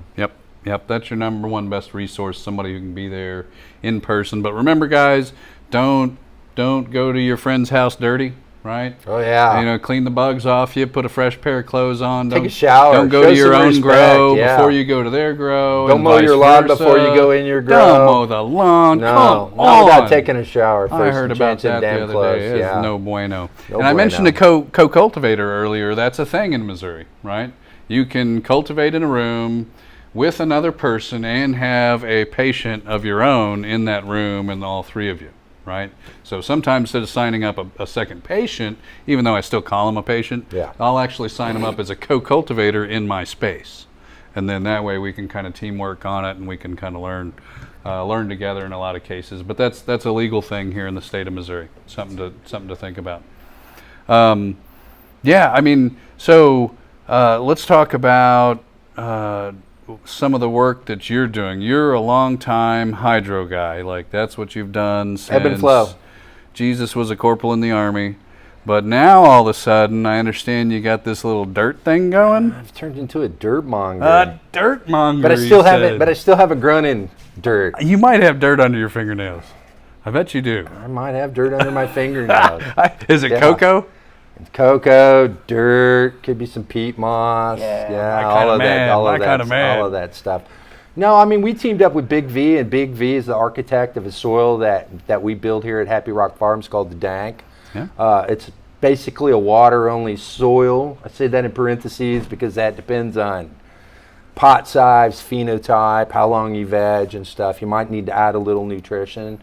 But it's taken off, and it's giving very, very good results. And kudos to Big V for his expertise on designing that soil. So, but it's available all over the state. Let's see if I can do this. I had a list and I left it up there, so I'm gonna try to do this. It's available at Treehouse Canopy in Pacific, Missouri. It's available at the Sprout House in Independence. Happy Trees Grow Shop in Neosho. It's going to be at Advanced Garden Center in Columbia as of tomorrow. Nasty Glass in Knobnoster as of tomorrow. And I know I'm leaving some people out, and I apologize for that. Oh, here it is. Here it is. Okay, so yes. So the Dank's available at Treehouse Canopy in Pacific, Missouri, Sprout House in Independence, Missouri, Advanced Gardening in Columbia, Missouri as of tomorrow. It'll be at Nasty Glass in Knobnoster as of tomorrow. We're going to get up to Elite Garden Supply in Marceline. I'll probably get there next week. Pressure Drop. Pressure Drop in Hillsboro. The Sleepy Trees Grow Shop. I got that right in Neosho. And the Growzarks. Oh, I like the that. little nice little shop down there in Forsyth. So yeah, we're trying to get it all over the state. We're trying to help people and spread this. Well, I'm around. going to give you a testimonial right here on the show because, man, what was it? February, middle of January. I said, Chris, I'm going to try this out. That's what you said. And he said, okay, what do you want, a bag? I was like, I'll take 10. Because if you remember, 4 by 4 by 16 inches deep, right? That's so a few gallons of soil. I'm filling it up. I run around with, 10 bags in the, back of my little compact SUV, smelling sweet like coconuts for like a week. And then I put it in, let it cook. Now I mixed a little something extra with mine. I wanted to give it a little bump on the nitrogen and made sure it got all the way through. I probably put in too much. I put in per cubic foot a 1/4 cup of blood meal, 1/4 cup of soybean meal. They didn't really yellow at the end, so that's on me, right? You told me it was in there, it had enough.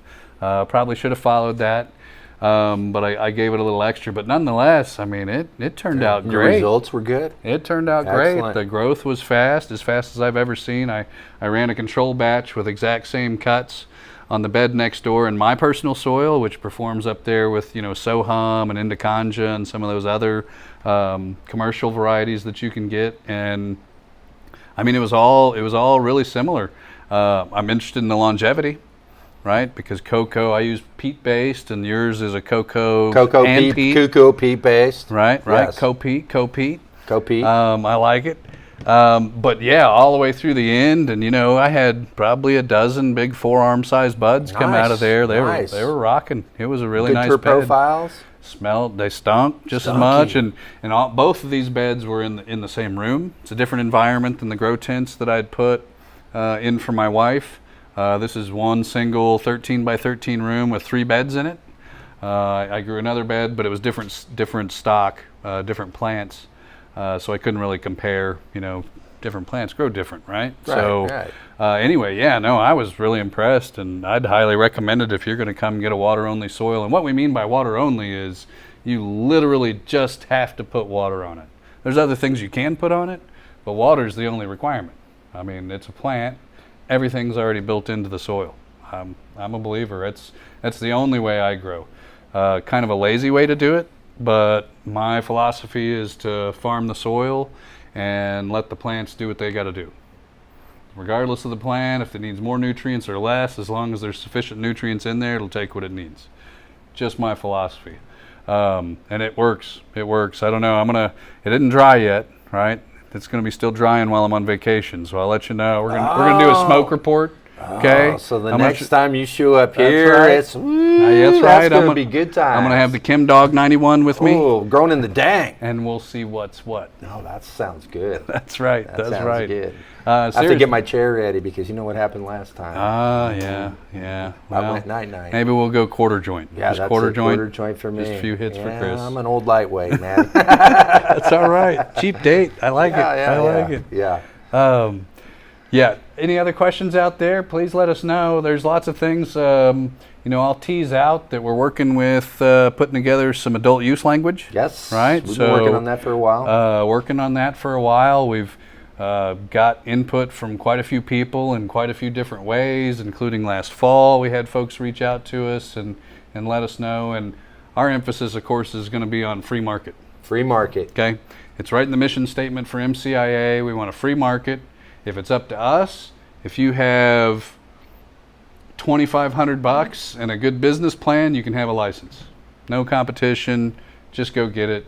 Here's the license. Well, you do have the competition, but that's after you start cultivating. Then that's when the game begins. Good call. Not a competition for the license. Not a competition for the license. Yep. Yeah. I mean, I'm a free market guy, and this is the only industry I've seen where we have limited licensing. I mean, you don't deal that with hydro shops, and after the passage of Article 14, how many hydro shops you got around here now? A lot.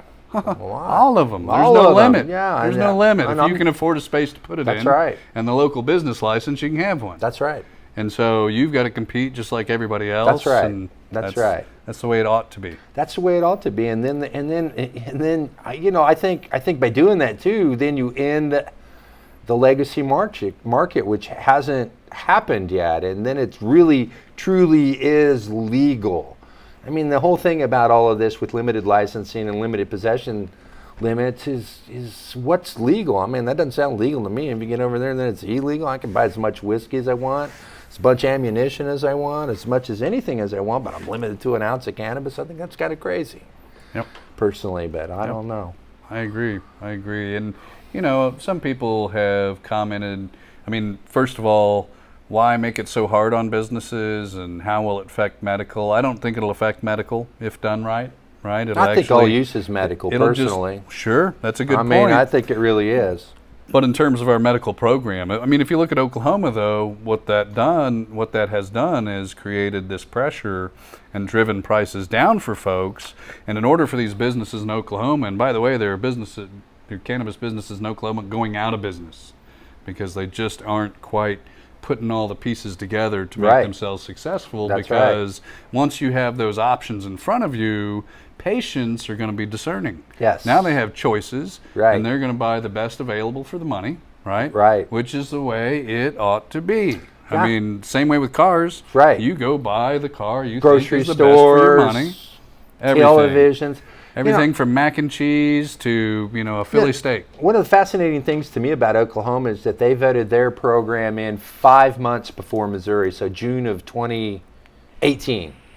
And last year they did $800 million in sales, and they have over 300,000 patients. That's in a state with 3 million people, half the size of Missouri, and they're already rocking and rolling. And I think, in my opinion, people call it the Wild Wild West, and really that's a slam. Well, that was the first 8 months before they actually put laws in place. Yeah, and let's face it, I mean, they started before they had rules, so that was kind of well, wild. I know, but those days are over. Right, but they got rules now. But it's like who was our prior guest from California? What was his name? That was just on with his education program.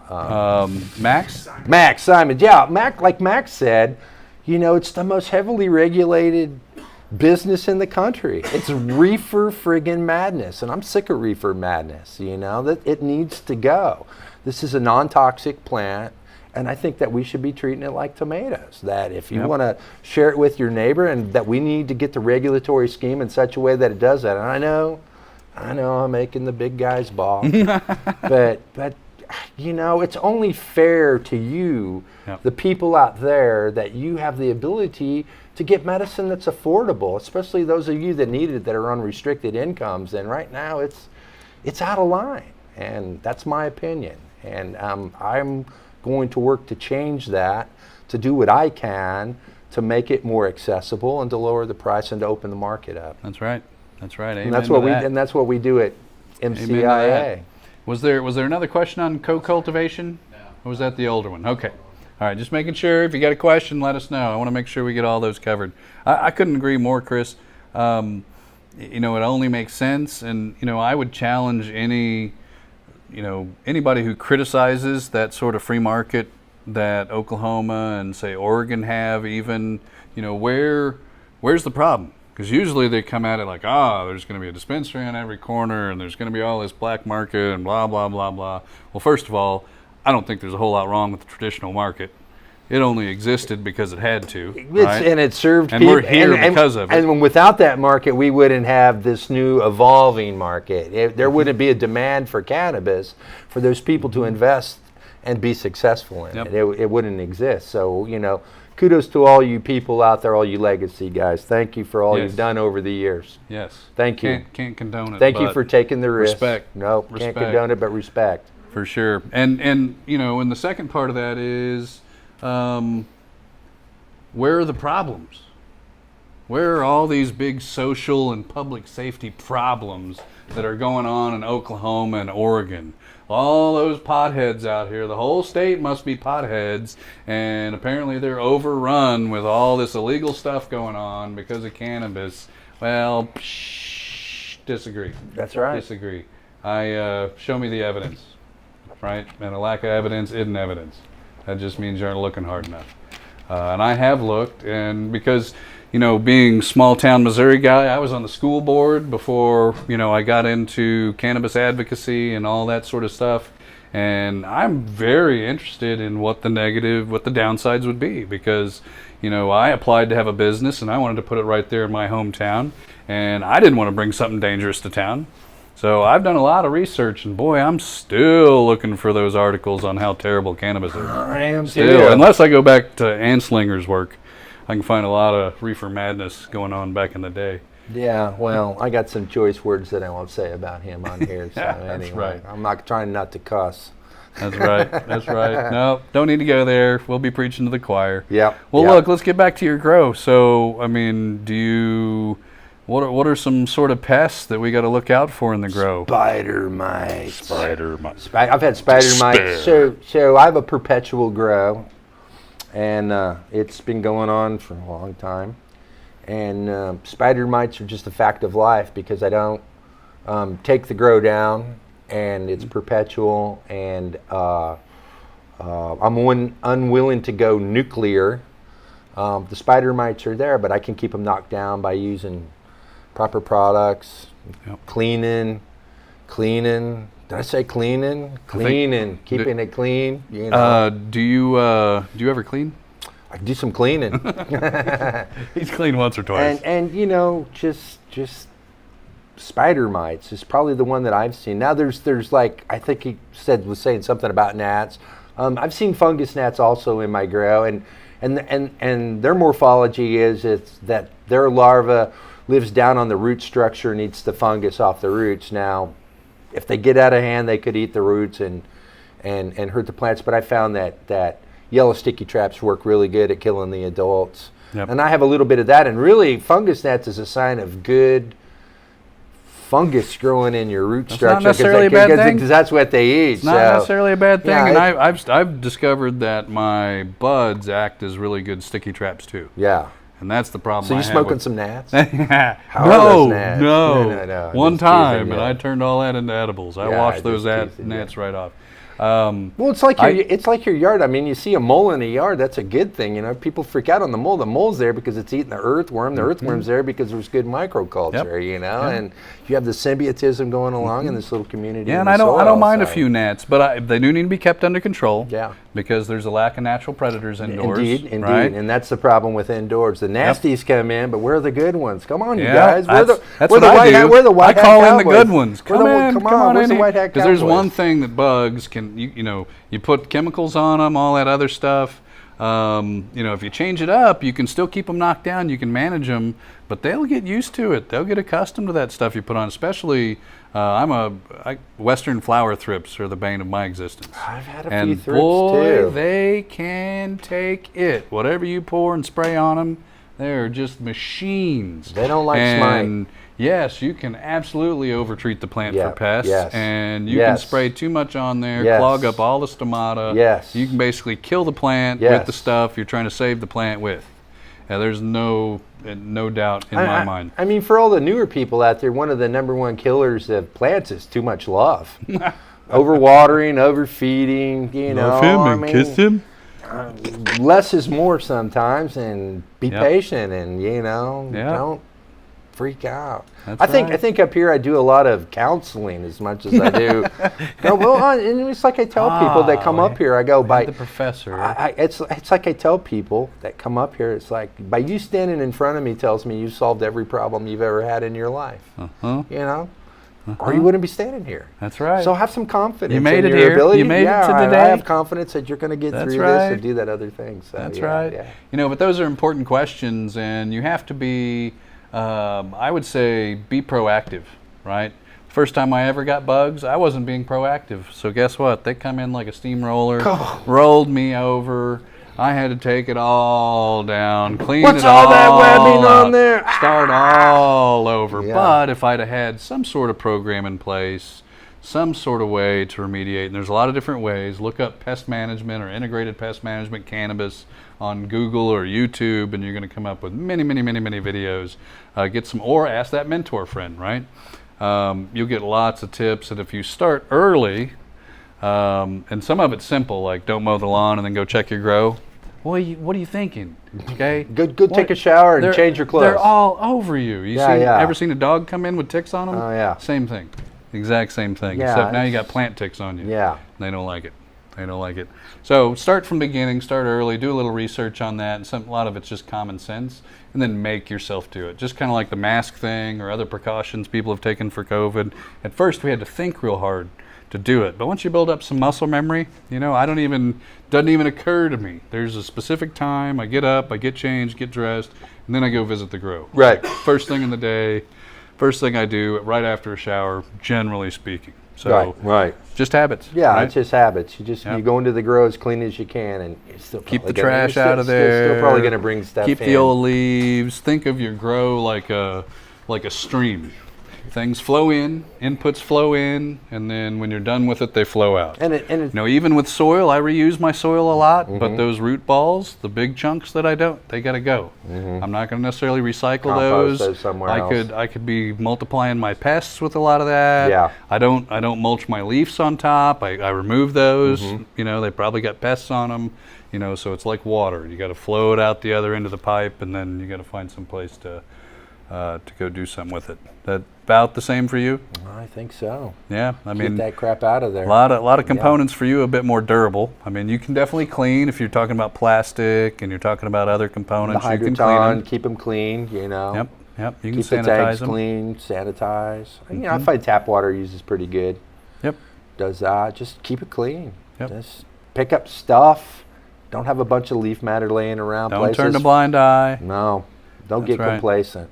That's right. Don't smoke too much of your own product. Well, this guy, I don't know about that. Okay. Well, it is. So not condoned advice. We'll be filling a reservoir, and you go thing, and the next thing you hear is water flowing on the ground. So don't smoke. Okay, smoke responsibly. Yeah. Smoke responsibly in the garden. There you go.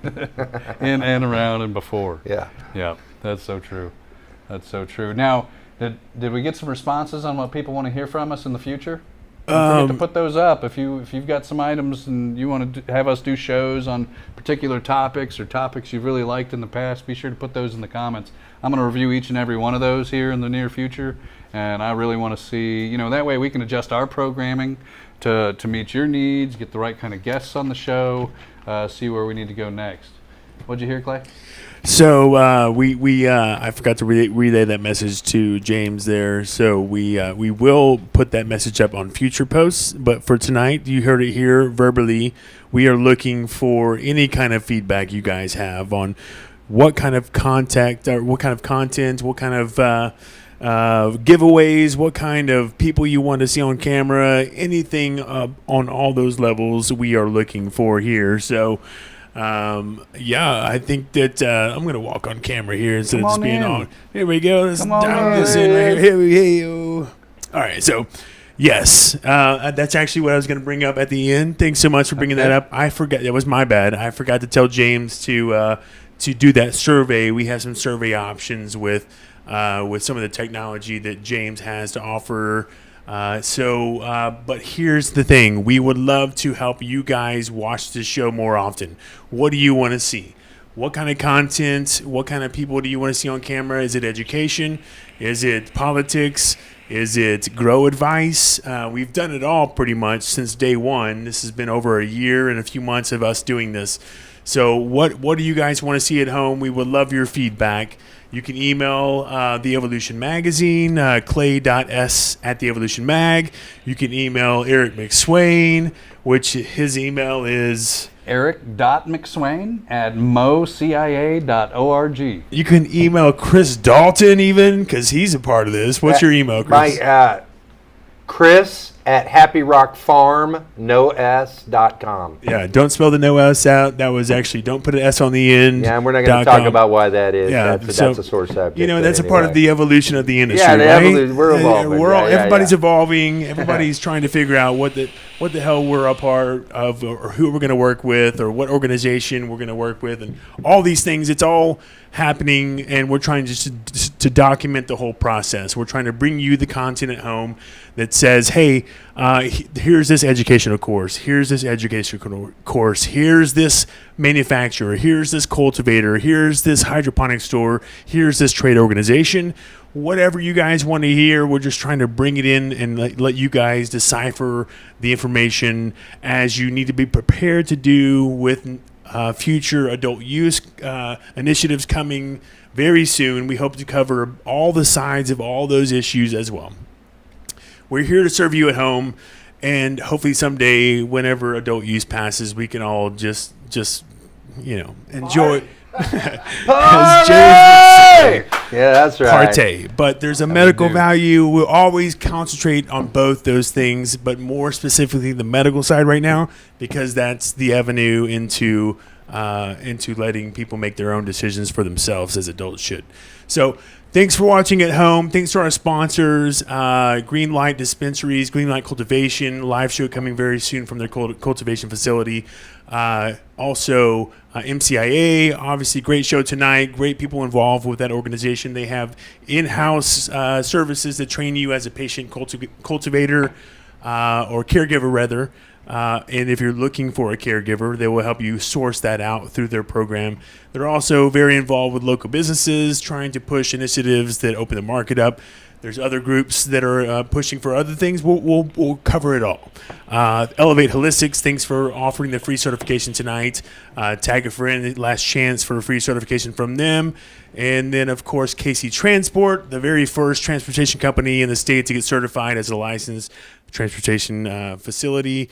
We're going to be doing a live show from his facility in Blue Springs, Missouri, with Casey Snell and some of his associates to talk about how veterans and retired police officers are now a part of the transportation side of things and get to know them behind the scenes. Thanks for tuning in tonight. Thanks for Level Up AV for putting this whole thing on production-wise. And Happy Rock Farms. Thomas. Yes, James Thomas. James Thomas in the house. Thank you guys. I appreciate it. Thank you, James. Yeah, Thank man. you. It's been a great year. Great, yeah. And Happy Rock Farms as well. Do you want to give a plug? Tell me. Waiver. Just Justin with Waiver. That's our. Okay, Justin with Waiver. But do you want to plug your anything else? Okay, cool. All right, I've heard he's got some good eating somewhere, but I won't go into that. But anyway, so thanks everybody for watching at home. We will see you next Thursday. Next Thursday's show, by the way, is with Todd Scatini, Chris Wolfenbarger. We have Waxy Brown, Daniel Jones, aka nice. Waxy Brown, Nice. coming from Rolla. He does the Happy Flower, what is it called? The Happy Flower Power Hour? Happy Flower Power Hour. I think so. Something with Happy and Flower Power. Yeah. But Flower's great show. always They happy. reached like 30K plus with their radio station in the Rolla, that area of rural Missouri. He has a great story, by the way. He's done some amazing things with his community council position. Got kicked off. Was a veteran. Great story. The whole point of the show is as veterans and people who are serving our rural communities as far as leadership in the cannabis community goes. Tune in next week. After that show, there's going to be one of the first concerts back at the Riot Room from Illicit. It's a cannabis community concert event. Some of the staff from that event's coming down here to hang out with us pre-shooting, and then we're all going to go there afterwards. So tune in next week and maybe come and hang out live set and go to the concert afterwards. So we'll see what happens. Peace, love. We'll see you guys next time. Love you guys. Baby. Love you Jody, I'm guys. coming home.